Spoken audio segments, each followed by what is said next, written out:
শুভ স্বাধীনতা দিবসের প্রীতি শুভেচ্ছা ও আন্তরিক অভিনন্দন সবাইকে। আসুন আজকের এই শুভ মুহূর্তে আমরা আরও একবার শপথ নিই, স্বাধীনতা সংগ্রামীদের আমরা কোনো দিনও ভুলব না এবং পরবর্তী সময়ে সমাজ ও দেশের জন্য একটা মিনিমাম হলেও কন্ট্রিবিউশন করব। নমস্কার সবাইকে, আশা করছি সবাই ভালো আছেন এবং সুস্থ আছেন।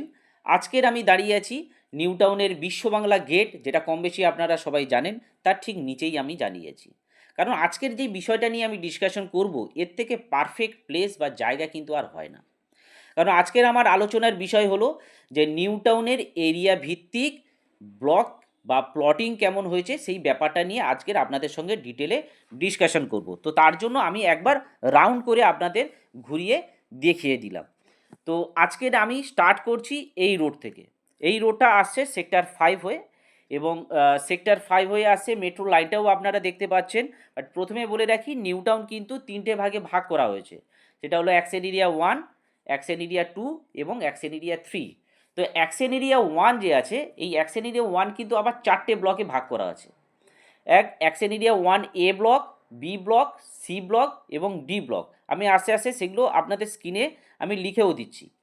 তো অ্যাকশন এরিয়া 1-এ কিন্তু আবার 12খানা ব্লক আছে। এই 12খানা ব্লকের মধ্যে যে শুধু রেসিডেন্সিয়াল বা কমার্শিয়াল এরকম ব্যাপার কিন্তু নয়, এটা কিন্তু পুরো স্পেসিফিকভাবে ডিজাইন করা হয়েছে। প্রথমে আপনাকে বলি যে এখানে কোন কোন ব্লকে রেসিডেন্সিয়াল, শুধু রেসিডেন্সিয়াল প্লট আছে। সেটা হলো এ ব্লক, বি, সি এবং আই ব্লকে আছে, কে ব্লকে আছে এবং এল ব্লকে আছে। এই ব্লকগুলোই কিন্তু রেসিডেন্সিয়াল প্লট আপনারা পাবেন। কমার্শিয়াল প্লট কোথায় কোথায় পাবেন? এ ব্লকে, জি ব্লকে, এইচ ব্লকে এবং জে ব্লকে। এই ব্লকগুলোই কিন্তু আপনারা কমার্শিয়াল প্লট পাচ্ছেন। এবং রেসিডেন্সিয়াল প্লাস কমার্শিয়াল কোথায় পাবেন? ডি ব্লক এবং ই ব্লকে। তারপরে আসছি অ্যাকশন এরিয়া 1-এর বি ব্লকে। এই বি ব্লকে এ, বি, সি এবং ডি ব্লকে ফুল অফ রেসিডেন্সিয়াল প্লট রাখা হয়েছে, এবং ই ব্লকে, এফ ব্লকে রাখা হয়েছে গ্রুপ হাউসিংয়ের জন্য, এবং জি ব্লকে রাখা হয়েছে কমার্শিয়াল হাবের জন্য। এবং এই যে রাস্তাটা যেটা দেখতে পাচ্ছেন, এই রাস্তাটা সামনেই দেখতে পাবেন আপনি হিটকো ভবন, এবং তার পাশেই আছে বিশ্ব বাংলা কনভেনশন সেন্টার। এবং আমার প্রথম ভিডিওতে কিন্তু এখানে একটা প্রপার্টি আপনাদের দেখিয়েওছিলাম, যার এন্ট্রিটা হচ্ছে একেবারে বিশ্ব বাংলা কনভেনশন সেন্টারের ঠিক অপোজিট থেকে। এখান থেকে এগিয়ে গেলে জাস্ট একটু 1-1.5 কিলোমিটার এগিয়ে গেলে অ্যাকশন এরিয়া 2 স্টার্ট হচ্ছে, যেটা আউল মোড় বা অনেক ইকো পার্ক আপনারা নাম শুনে থাকবেন, ওই জায়গা থেকে কিন্তু অ্যাকশন এরিয়া 2 স্টার্ট হয়ে যাচ্ছে। তো ওইখানে আপনারা পাবেন B block, C block, D block, এই রাস্তা থেকে কিন্তু আপনারা পেয়ে যাবেন। এবং অ্যাকশন এরিয়া 2-তে বেসিক্যালি এই তিনটে ব্লকেই কিন্তু আপনারা রেসিডেন্সিয়াল প্লট নেওয়ার অপরচুনিটি পাবেন। সেটা হলো বি, সি এবং ডি ব্লক। এবং ই ব্লকে আছে ইকো পার্ক এবং বেঙ্গল সিলিকন ভ্যালি, যেটা আমরা কিন্তু কম বেশি জানি যে বেঙ্গল সিলিকন ভ্যালিটা কিন্তু ইকো পার্কের ঠিক পাশেই কিন্তু আছে। এবং এ ব্লক আবার দেখা যাবে যে এই যে এরিয়াটা যে যাচ্ছে, এই এরিয়ার ঠিক অপোজিট সাইডে ওখানে কিন্তু অ্যাকশন এরিয়া 2-এর এ ব্লক আছে, যেখানে প্রচুর বড় এরিয়া জুড়ে এডুকেশনাল হাব তৈরি হয়েছে, ফিনান্সিয়াল হাব তৈরি হয়েছে এবং কমার্শিয়াল হাবও কিন্তু এখানে তৈরি হয়েছে। এবং মেট্রোটাও কিন্তু খুব সুন্দরভাবে কানেক্ট হচ্ছে, এবং রেগুলার বেসিসে কিন্তু কাজগুলো খুবই দ্রুততার সঙ্গে কিন্তু হচ্ছে। তো আসুন আস্তে আস্তে আমরা এবার এই দিকটা আসি। এই দিকটা আপনারা জানেন, বা আমি আপনাদের বলে দিচ্ছি যে এই রোডটা কিন্তু চলে যাচ্ছে অ্যাকশন এরিয়া 2 হয়ে 3-র দিকে এই রোডটা যাবে। এবং এই রোডটা স্ট্রেট আপনার চলে যাচ্ছে হাতিশালার দিকে। হাতিশালায় যেখানে আইটি হাব যেখানে আছে, সেই ব্যাপারটা নিয়েও কিন্তু আমি ডিসকাশন করব। তো এখানে স্ট্রেট আপনি যদি চলে যান, তাহলে একটু এগিয়েই কিন্তু আপনারা পেয়ে যাবেন tata medical centre, ওয়ো hospital, Candor, TCS Gitanjali park. এই যে এরিয়াটা আছে, এটা কিন্তু অ্যাকশন এরিয়া 2-এর এ ব্লক। এবং স্ট্রেট আপনারা যদি চলে যান, তাহলে পেয়ে যাবেন অ্যাকশন এরিয়া 3। এই অ্যাকশন এরিয়া 3 কিন্তু আবার 7টা ব্লকে ডিভাইড করা হয়েছে।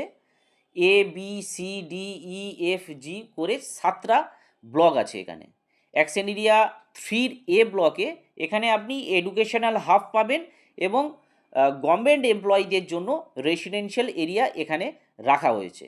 এবং বি ব্লক, সি ব্লক এবং জি ব্লকে রাখা হয়েছে ফুল অফ রেসিডেন্সিয়াল প্লট, যেখানে আমি পরবর্তী সময়েও আপনাদের এই সমস্ত প্লট নিয়ে কিন্তু অনেক ইনফরমেশান দেব, বা যা যা অ্যাভেলেবিলিটি আছে সেই সমস্ত ব্যাপারগুলো নিয়ে কিন্তু আপনাদের সঙ্গে আমি ডিসকাশন করব।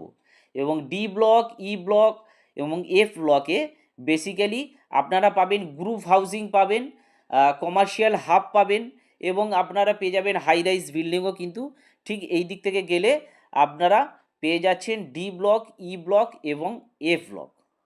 এবং পাশাপাশি এই দিকটা যদি আসেন, তাহলে এই ডান দিক থেকে যেই রাস্তাটা চলে যাচ্ছে, এটা চলে যাচ্ছে আপনার সেক্টর 5-এর দিকে যাওয়ার একটা বাইপাস রোড। এই রোডের উপরে আপনি পাবেন, এই রোডের দুদিকেই আপনি পাবেন অ্যাকশন এরিয়া 1-এর সি ব্লক এবং ডি ব্লক।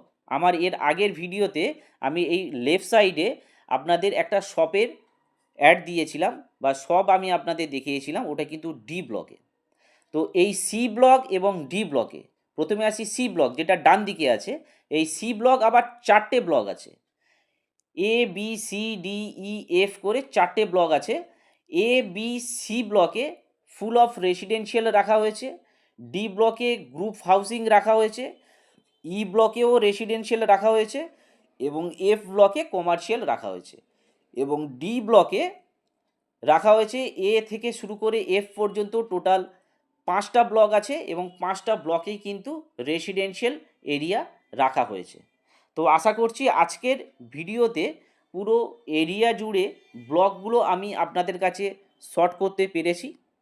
এবং আজকের ভিডিওর থ্রুতে আপনারা যেই ব্লকে চাইছেন প্লট নিতে, স্ক্রিনে দেওয়া নাম্বারে আপনি ফোন করতে পারেন, বাট ফোন করে আপনার রিকোয়ারমেন্টটাকে স্পেসিফিক করুন যে কোন এরিয়াতে চাইছেন, কীরকম বাজেটের মধ্যে চাইছেন, তাহলে আপনার জন্য প্লট সার্চিং করতে আমার সুবিধা হবে। তো আজকের ভিডিওটা এই পর্যন্তই, আমাদের দেখা হচ্ছে আবার পরবর্তী ভিডিওতে। সবাই ভালো থাকুন, সবাই সুস্থ থাকুন, ধন্যবাদ।